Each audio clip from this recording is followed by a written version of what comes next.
My boyfriend's name is Jamal Collins. April 16th, early in the morning, was a bit off for us. He got shot and I got a call at 8:47 saying that Jamal is dead. From what I'm feeling like, it was like two women struggling for power, and the mom wanting to be the power because that's her son, and then the baby mama being like, that's my baby daddy.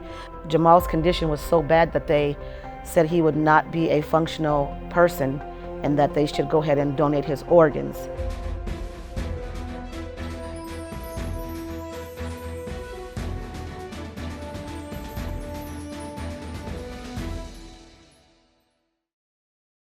Hi, my name is Luxury Lynn. I have a YouTube channel called Love Saved You. M is in Mary, N is in Nancy. TikTok and Instagram are Luxury Lynn as well. Hi, I'm Renita. I'm Lynn's mom. I am the person that works the back end.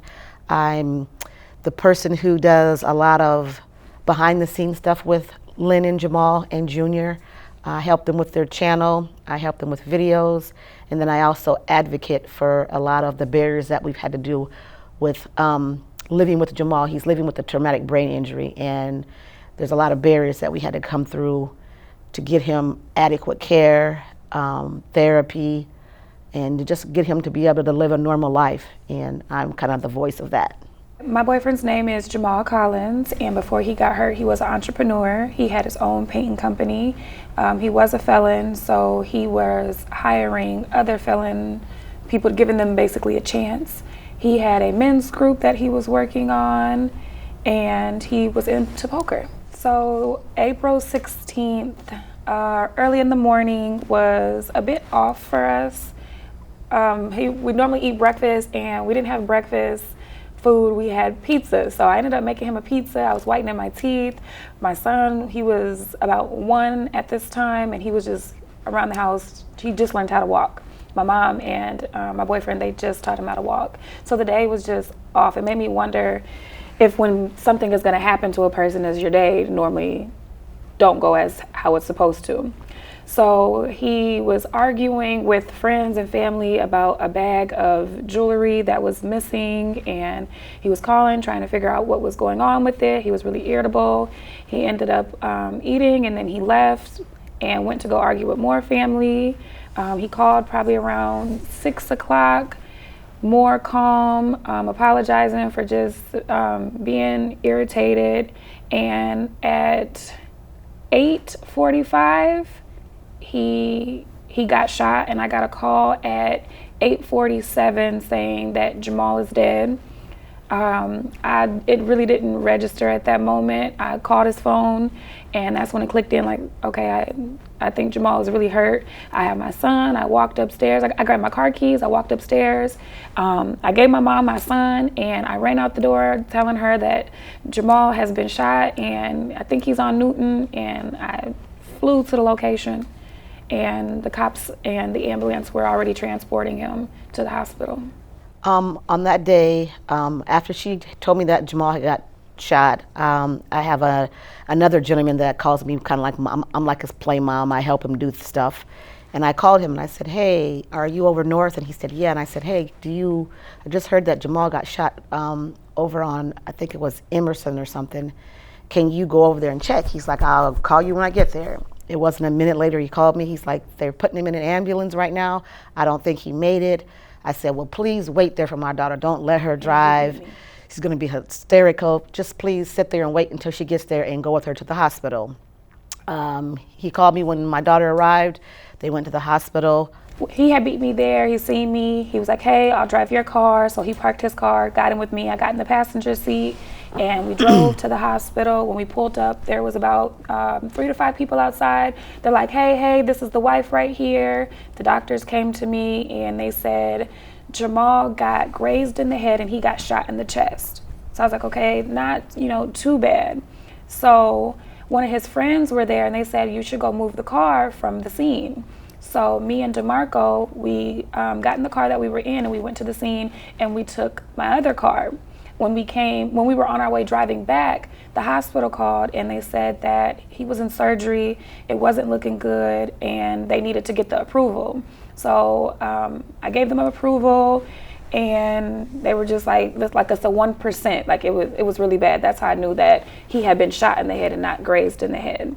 We got to the hospital and all of Jamal's family was there, and I went to get an update, and the hospital told me that they could no longer talk to me. So previously, when she had met Jamal, he had been incarcerated, and when he got out, my meeting him and talking to him, him and his mother had kind of like a dysfunctional relationship because he felt his mom didn't come visit him in prison, so he wasn't like visiting her as he should.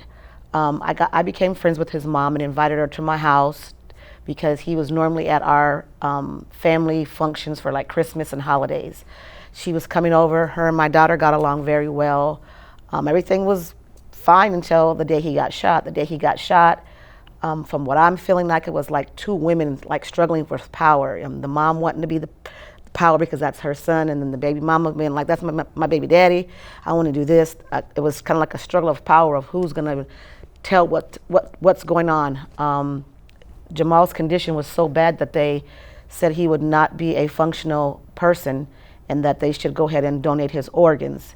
I believe his family had agreed upon donating his organs. Jamal's attorney had called and asked why, I think he didn't go to court or something, and we're like, because he got shot.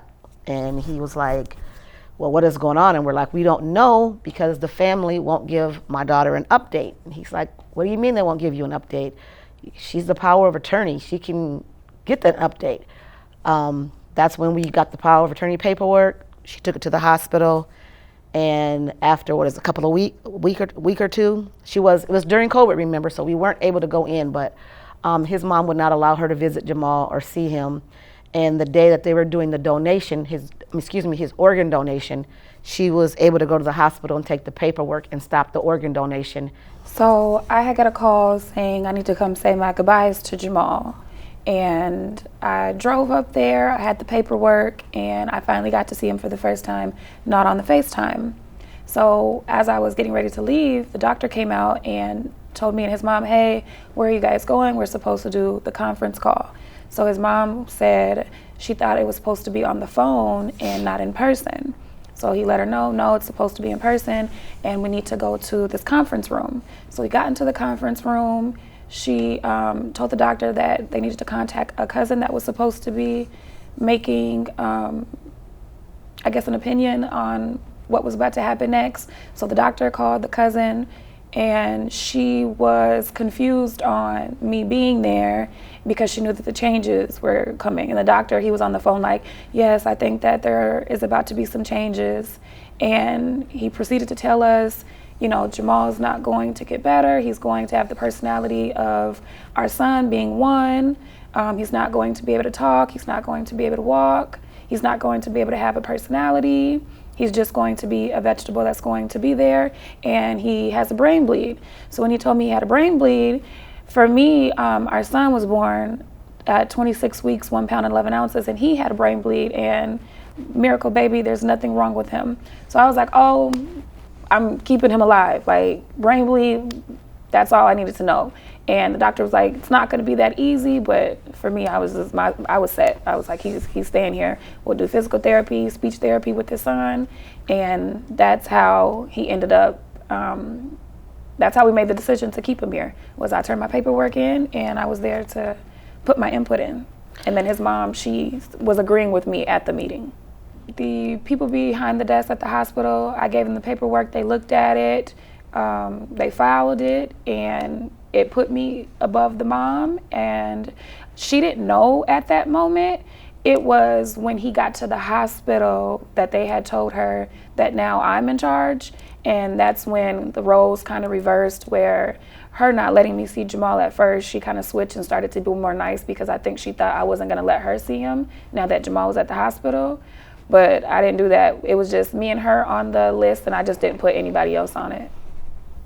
What I think they weren't aware of, I think his family, they made it very clear that they did not want to take care of him if he was disabled. And my daughter had, her father had a traumatic brain injury. He was involved in a carjacking, and this was when she was a young adult, around 13. And for 5 years, until he passed, we went to the hospital. She helped trach, do the feeding tube, stuff like that, with her dad. So she kind of knew a little bit about taking care of it. So that's why when they were saying his condition, she was kind of adamant, because we had already been through it with her dad. We did that for 5 years with her dad. He did stay in a nursing home and he never recovered. Then they were going to have to put Jamal into a nursing home because he needed total care. And the next struggle was her telling me they're putting him in a nursing home, and I was like, okay, ask his mom, let's find out where we could put him at. And it kind of wasn't our choice because of his criminal record. He was not able to pass a background check. And since he couldn't pass a background check, the nursing homes did not want him. I called several of the nursing homes myself because I was like, that's got to be wrong. Let me just call. I called and they were like, no, he cannot. We already ran his background. And I said, well, he didn't give you authorization. He's unconscious. So how did you run it with him being unconscious? And they told me that was their procedure. And I said, well, he's unconscious. Who could he hurt? And they didn't care. It was, he can't pass it. He can't be here. So we were limited on where we could move him. They said he had to come out of the ICU because he wasn't, what do you call it? When Didn't show any changes or anything. Yeah, he was just kind of like sleeping, and he wasn't in ICU where he needed that type of care. He can be placed in another room, and they wanted him, now that you're not donating his organs, he's not in ICU, he just can't lay in the hospital. He's got to be discharged. And that was the next barrier, is finding where could we discharge him to with him needing total care because he was unconscious. Even though I was in charge, I still was asking like his mom and his brother, like, well, where do you guys want him to be? And then I would just tell the people, but I never made the decisions on like where Jamal should go in the nursing home or just what surgeries he should have. We all just talked about it collectively. Gave his mom, I think, 2 options. I think there was only 2 options we had. And because she was, I believe, living in a nursing home, she knew kind of like how the nursing homes worked. And she said, this one is a good nursing home, put him at this one. And so that's the one we chose. And then he was released to the nursing home. The nursing home obviously was during COVID as well, so he couldn't get any visits. So the nursing home put him on a floor where we could have a window where we were able to come to the window and see him because we weren't able to visit. And that's how we did visitation. How she did visitation is going there. They would open the window. FaceTime. Yeah. The nurses would hold yeah. the iPad up for us. What the detective and what I have been told was that Jamal and 3 other individuals were sitting inside a car. Gentlemen, they were parked in front of someone else's house. A gentleman came out of that house with a Draco, and someone in the car thought that the person that was coming out of the house was coming to rob them and shot that person.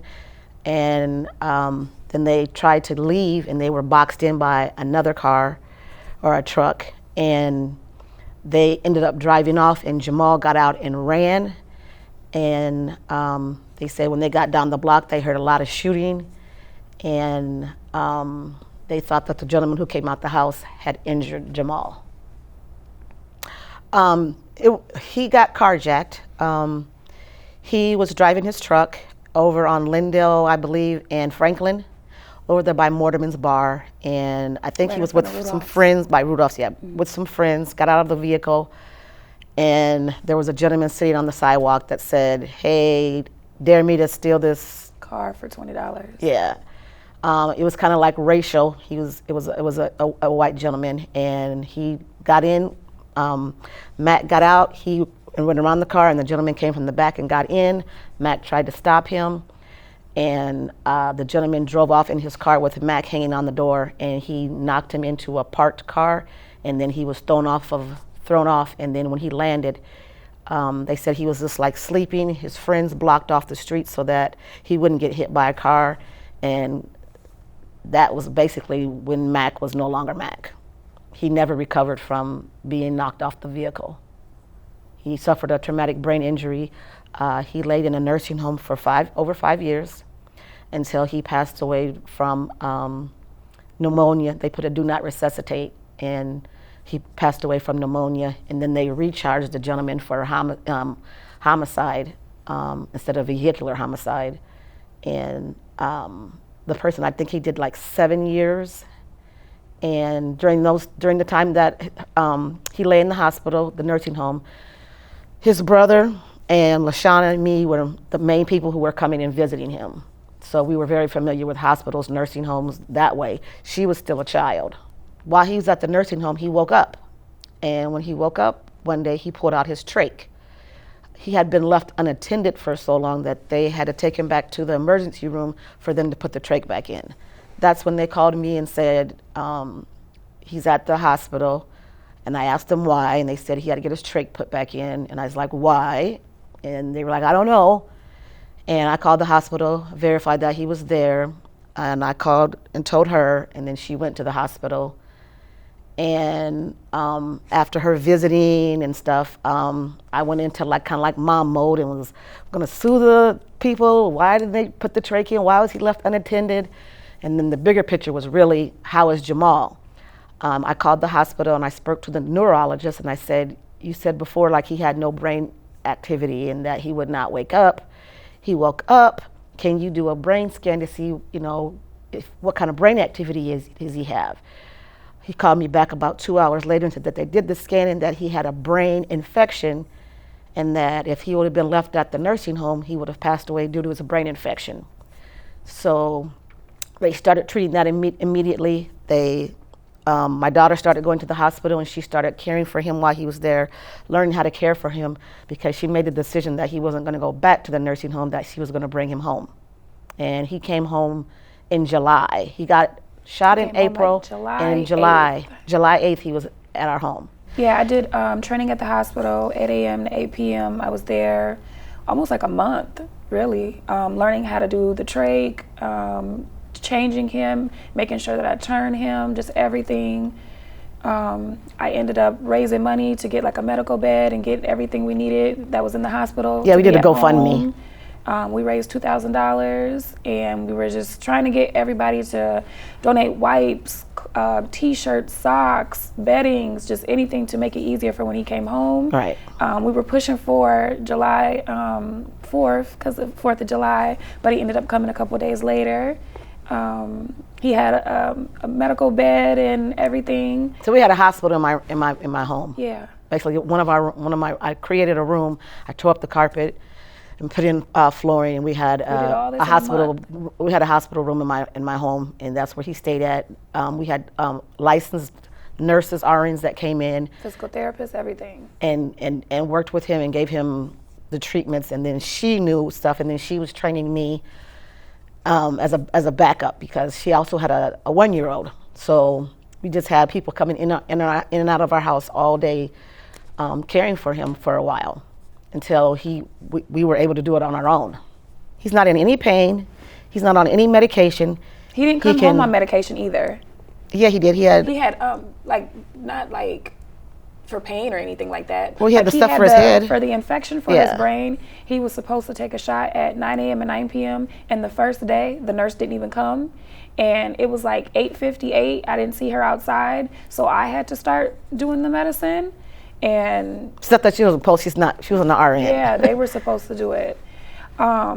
He was bedridden for a long time, and then he started to slowly get up. We would give him balls, weights, so he could do his arms, and then more of his friends were coming. We would take him outside when it was hot in the wheelchair. He would sit up, listen to music, and then as time went, remember we had a baby who was like 1, so we were all sleeping in this twin bed, and it started to be so uncomfortable because like my son wanted to be in the crib, but then Jamal wanted me to be upstairs with him. So I was like, okay, we have to get it where we can all be in the same bed, but my bed could not go up and down for him how it needed because of his trach. So we finally just was like, okay, we're gonna try it. Me and him, we slid down the stairs to get to the bed because it was on a lower level. And that's how I moved him downstairs where we could start like practicing more of standing up, stretching. We had a big space down there, so it was easier to do everything. I would say 1.5 years, 2, we got to wheelchair going into the walker.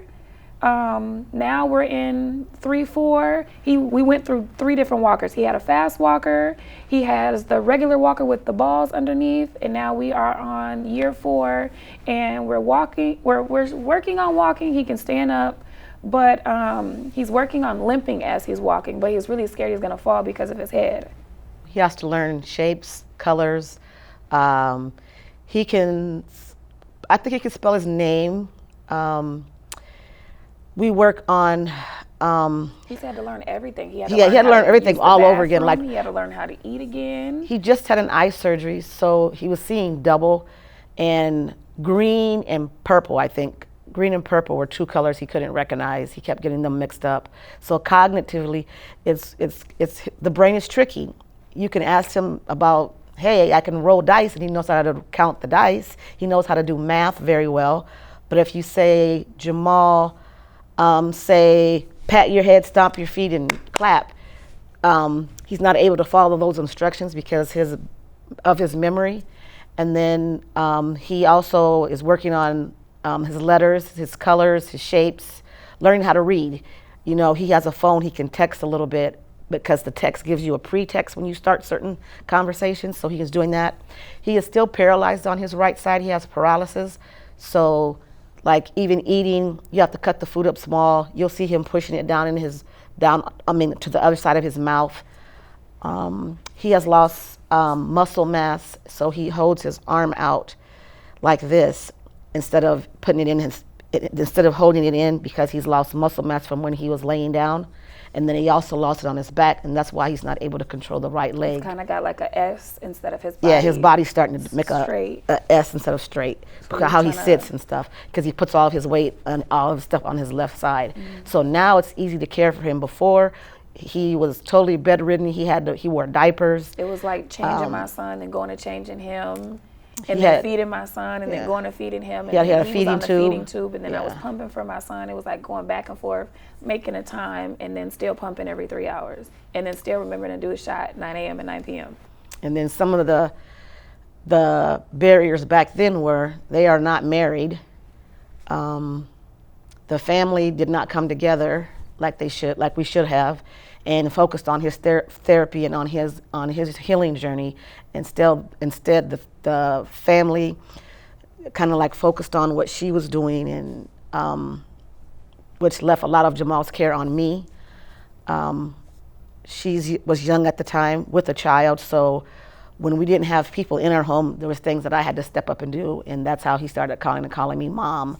And I say I'm just a bonus mom because I was able to help him through his journey. Now it's easy. He's able to do almost everything on his own. He needs assistance because, of course, he has to walk. He can't carry his food with pushing a walker, but he's learning how to do almost everything all over again, and he's doing an amazing job right now from what they diagnosed him and said that he would never be able to do anything. And he was right-handed, and he's doing everything with his left hand.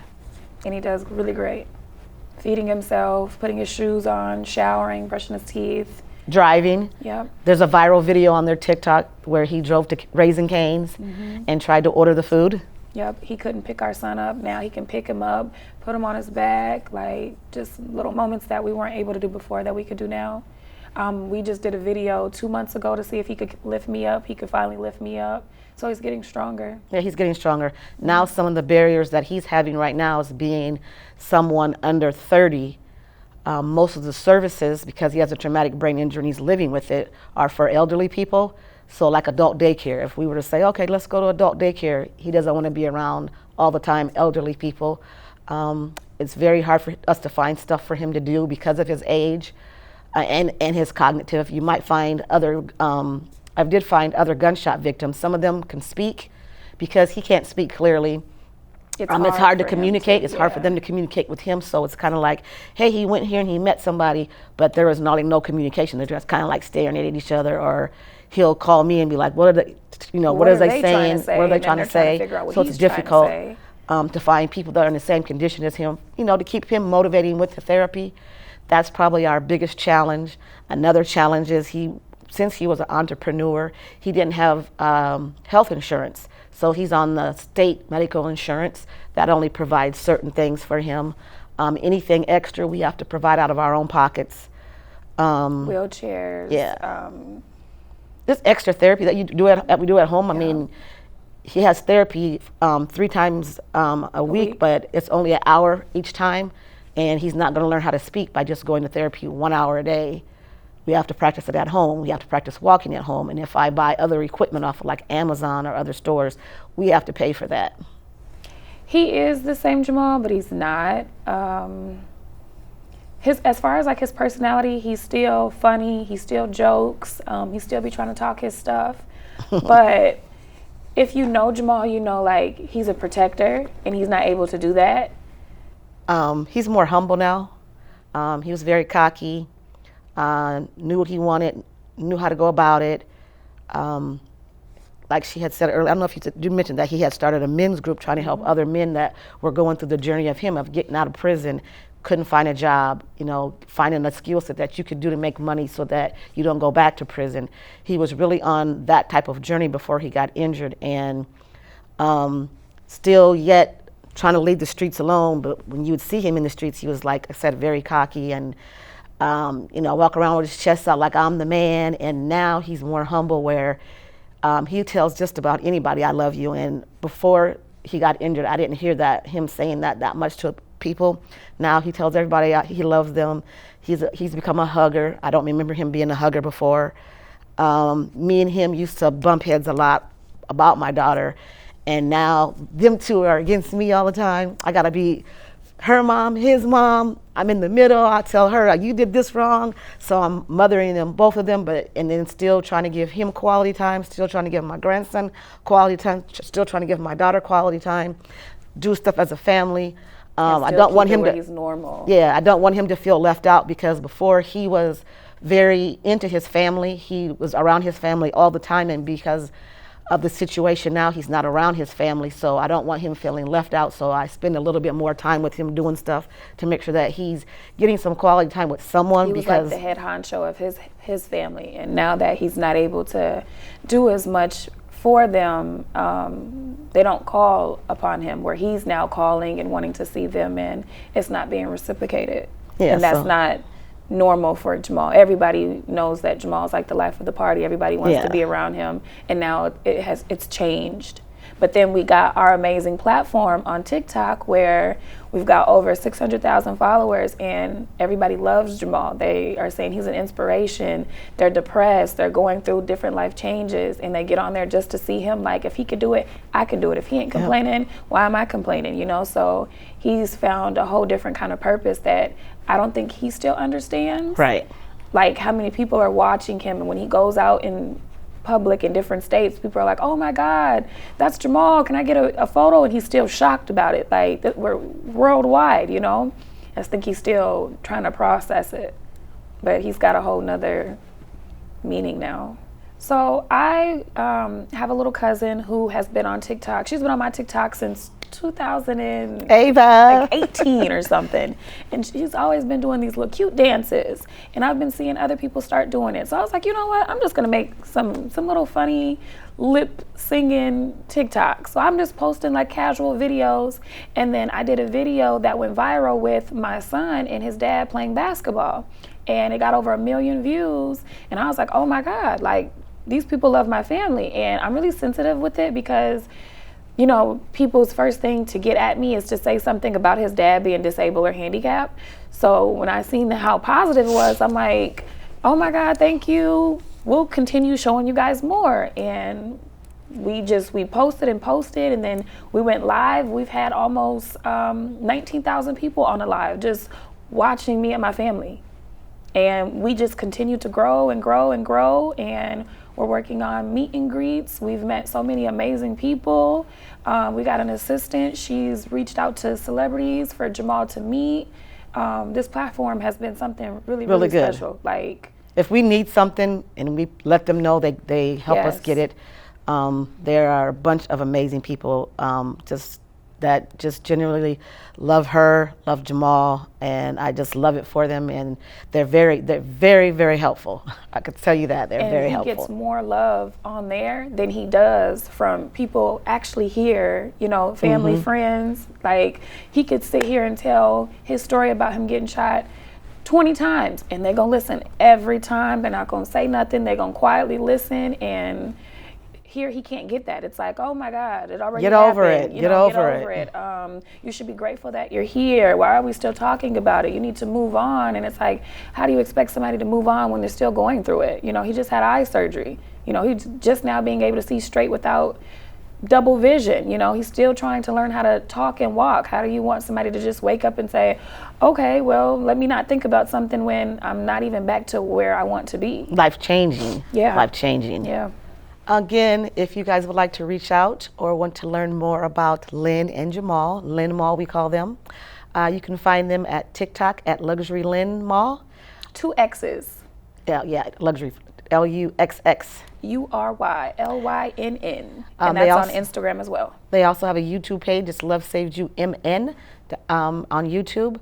Then they have their own page, which is lovesavedyou.com, which you can go on there. There's a little bit about their story.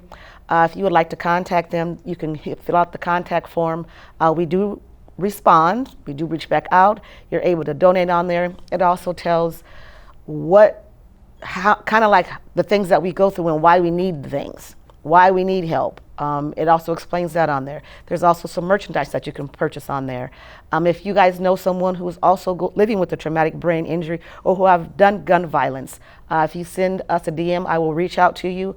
I'm trying to help other people who are having barriers because of their gun violence. I met an amazing woman on TikTok through her she got shot and she was pregnant, and they tried to take her baby. They tried to take her baby because she couldn't take care of it, which was no fault of her own, but because she had got shot. So I'm trying to get these stories out. I'd love to talk to each and every one of you and try to help you in some type of way, whether it's just getting your story out or maybe contacting a vendor to get you some medical equipment. Hit us up at lovesavedyou.com and tell us your story.